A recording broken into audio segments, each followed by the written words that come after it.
இந்த விஜய் தமிழ்நாட்டுக்கு மட்டும்தான் குரல் கொடுப்பான்னு நினைக்காதீங்க.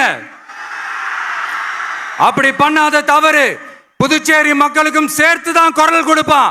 அது என்னுடைய கடமையும் கூட. அதனாலதான் இங்க நீங்க ஃபேஸ் பண்ற பிரச்சனைகளை பத்தி இன்னைக்கு நான் பேசுறதுக்காக வந்திருக்கிறேன். அது மட்டும் இல்ல, இந்த புதுச்சேரி கவர்மெண்ட்டை பத்தி நாம சொல்லியே ஆகணும். இது டெஃபினட்டா தமிழ்நாட்டில் இருக்கிற மாதிரி நம்ம திமுக கவர்மெண்ட் மாதிரி கிடையவே கிடையாது.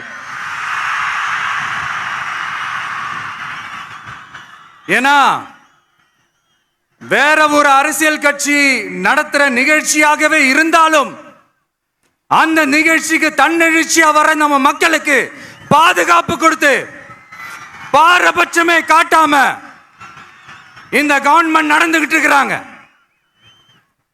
அப்படிப்பட்ட இந்த புதுச்சேரி கவர்மெண்ட்டுக்கும் நம்ம புதுச்சேரி சிஎம் சார் அவர்களுக்கும்